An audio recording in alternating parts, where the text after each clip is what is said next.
কিনছি না। আচ্ছা এটা দাম কত হইতে পারে? আচ্ছা শুনো এই কলা ছড়িটা কত টাকা কিনা? এটা হ্যাঁ মনে হয় 2-250 টাকা বেচন যাবে। পরে লাভ করবে কত?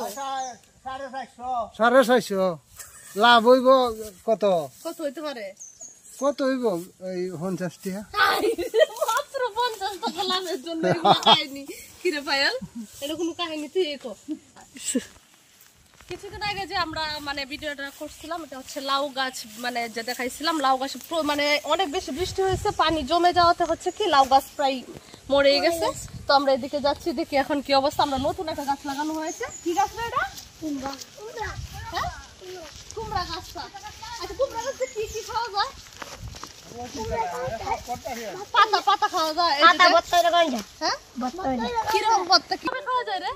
এটা পাতাটা প্রথম কেসলে মেসলে চেপার ভর্তাটা দিয়ে মরিচের গুঁড়া দিয়ে কেসলে খাইলে সাহায্য লাগে। এইভাবে করে অসাধারণ লেম্বুটা কি দিয়ে? লেম্বুটা আস্তে লয়ে অর্ধেকটা কাটতে চিপকে দেন না খাইলে তো মজাই লাগে, খাইলে মজাই লাগে। মজা কি দাম অসাধারণ অসাধারণ লাগে। আসলে এই যে আমাদের যে মানে গ্রামের যে বিষয়গুলো এগুলো হচ্ছে একদম ফ্রেশ। যেমন আমরাই প্রতিদিন হচ্ছে ফ্রেশ খাবার খাই না? তোরা কি বাজার থেকে কিনে আনে? তোদের খাবার কিভাবে আনে? আমরা তো মোটামুটি খেত করে, তোরা কিভাবে খাস? আমরা কিনে খাই। হ্যাঁ কিনে খাই। তাহলে তো তোদের অনেক খরচ কর। বাবা কি করে? আমরা তো কিছু করে না বাইরে। এই যে দেখ এই জায়গাটি হচ্ছে ক্লিন করা হইতাছে। এটা ক্লিন করা হইতাছে নতুন করে আবার হচ্ছে গাছ লাগানো হবে। হ্যাঁ ও হের বাপ কি করে? মুহি বেছে। কি বেছে? মুহি। হের বাপে মুহি বেছে। শুধু মুখি নাকি অন্য কোনো বেচতে বলছ? ইয়া শাকসবজি কি বেছে? মৌলা টৌলা হসা হসা। মৌলা জানালে মৌলা বেছে। ওরে হসা হসা বেছে। যেটা সিজনে এটাই করে। লাউ করে। আর কি? আর কিছু করে না। লাউ করে টমেটো করে চষা করে। তারপরে তো ভাঙলি করে। বাঙ্গি ভাঙ্গি করে। তারপরে দে নাইলে করে সাইলে করে। সত্যি মুই করে ডাঙ্গা করে।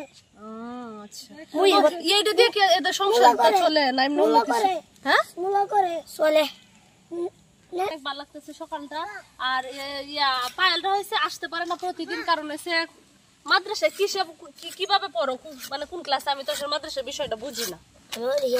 হ্যাঁ হেফজে তোমাদের স্টুডেন্ট আবাগো বুঝলা বাইরিয়া যে জায়গাটা বাইরে কালা মালা হয়ে যাওয়া বাইরিয়া এই জায়গাটা ব্যস্ত দেব। কে কয়? হুজুরে ক কেন মাইর দিলে আবার ব্যস্ত যায় কেন? এই জায়গাটা ব্যস্ত দেব। এটা মাধ্যে হরা না লাগে। ও মাদ্রাসার পড়ার জন্য কি ব্যস্ত যাবে? ওইটা আল্লাহ কালাম না মানে হুজুর পরে দেখে কি কেমন ভাবে মানে যেহেতু ওদেরকে আল্লাহর যে কালাম গুলা পড়া হয় যে বাবে যে হুজুররা পড়াইতেছে ঠিক আছে এরা যদি মার দেয় তাহলে এই জায়গাটা ব্যস্ত যাবে। আচ্ছা এটা কি কোনো কথা? এটা তো কথাই এটা আল্লাহর কালাম না। তার মানে ওরা এটা নিয়ে আনিস অলরেডি এইভাবে তাদেরকে উঠাইতেছে। আর ফজর উঠোস কেমনে কয়টায় কিভাবে উঠোস? ফজর না উঠলে ভুক্তি বাতারে কি বাজে নিব তুরন যা মনে থাকলে ঘুমাইতাম। পরে সকালে নামাজটা কেমনে হয়? ফজর নামাজ দেওয়া হইলো ফজর তো উঠি উঠতে ডাক্তার তো মারে ফজরে 3-4 বাজে ডাক মারে হইলো রে। কেউ এত সকালে কেন আগে কেন ডাক দেয়? সবক আছে সবক আছে আমকটা আছে পিসের বড় দিদন নবো। আচ্ছা কত চাপলন যা তুই ওগর তুই নাম তারি ফুটকে মধ্যে বাইরে ফুটকে কালা হয়ে যাবা তো নামাজ পড়তে হবে। আচ্ছা এমনি কাজ করায় কি হুজুররা? নামাজের আগে তাহাজ্জুদ নামাজ পড়া। তোরা কি কাজ করায় এমনি তো হুজুররা? বেশি কাম হয় না। কয়জন স্টুডেন্ট? মাদ্রাসা ভালো না মাত্র 2-3 জন স্টুডেন্ট এই জন্য আর আল্লাহ যাই বলতে পারতেছে না। আচ্ছা যাই হোক সকালে কি খাইছস? সকালে হ্যাঁ খাইছে না এত সময় হয় আর কিভাবে না খায় থাকে? গ্রামের বাচ্চারা কি এরকমই। আমি প্রায় দেখি পায়েল যখন আসে না ও খায় না। এটা কোনো কথা? আমি জিজ্ঞেস করি আমি খাইছি না। এলাকার মানুষ জানে আমি খাই না। কেন না খাইলে চলবো? আজকে তুই এমন করতেছিস কেন? এটা অনেক জটিল মানে ওদের যে তোর যে শিক্ষাগুলা দেওয়া হচ্ছে ইয়াতে মাদ্রাসায় তোদের স্টুডেন্ট কতজন আসিল আর কতজন আছে? আছে 30-40 জন। এত কম মানে আমি বুঝাই এমন ভাবে তোর মাইর দেওয়া হয় পড়ানোর জন্য। লাউ পাতার উঠছে ভাতের উঠছে গরম ভাতে উঠছে দিলে বত্তাটা মাথাটা লাগে অসাধারণ।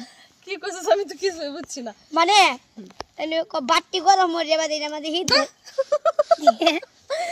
এনে প্রথম আমরা গরম গরম বাটি নান ভাই নান দিয়ে ফিসটা খাইলে ওরা যখন এই বাঘটা এটা ভাতা দিয়ে হ্যাঁ যাই এনে শীতলটা তুইয়া আর এবার দিয়ে তুই বাইন হরে এটা একটু মজদু না হ্যাঁ হ্যাঁ বললে ফাটার মাঝে দিয়ে আমি সেচ্ছে বত্তারা ঘর বাইন চেফার বত্তার মতন আমি কই যেতে পারতে লবণ নাড়তে দিই এনে নেম্বুর রসটা দেখাইবার কি লাইলে সত্য না তাই এত মতো স্বাদ। লাগিয়ে রাখবো ও আচ্ছা এটা মানে ও বুঝাতে চাচ্ছে যে যখন তুই কি অবশ্য আপনারা খায় দেখতে ও পারেন। বলতেছে যে মাংসর থেকেও মজা, তার মানে মাংস ওদের কাছে অনেক মজা। হ্যাঁ মানে আসলে ওরা তো মাংস খায় না প্রতি বছরে মনে হয় আয় তোর মাংস কোন সময় খাওয়া হয় রে পায়াল এদিকে আতো তোদের মাংস দুই ঈদের বেলা কুরবানি আর রোজাই ঈদল পিতল ঈদল আজহা ঈদুল আজহা তার মানে তোরা এই অপেক্ষা হয় যে গরু গুস্ত খাইবি হ্যাঁ গরিব গরিব মানুষ বুঝো না ভাই দি একটু যাই খাবার লাগে তুই একটু দায়িত্ব না খাওয়া মামা কো আসে একটু খাইয়া গা দিয়ে দি ভাবি দিব গুস্ত আর রুটি ভাত গেতে দিলা শ্যামাই আর কত খাইবা আর এমনিতে কি তোদের আনে কি ঈদের মধ্যে কি মাংস টাংস আনে ঈদের মধ্যে আনছে তাই ক দুদি মানছে তাই ক গুরু জব নাই হরে রামদান দেখে গুস্ত দেনা পোল্ট্রি মুরগি খাই ও রে যদি গরু জবাই করে তাহলে হচ্ছে যারা ওরা দেয়া যায় কয়টা টুকরো করে দেয়া যায় রে দুই তিনটা এবার গুস্তু না জানো কি তাই না এবার গুস্তু দেয় না কি তাই গিলা মিলা এ অবস্থা না রোগ বোগ জ্বালা খাচ্ছে গুড়া তাই গুরুর বিষ জ্বালা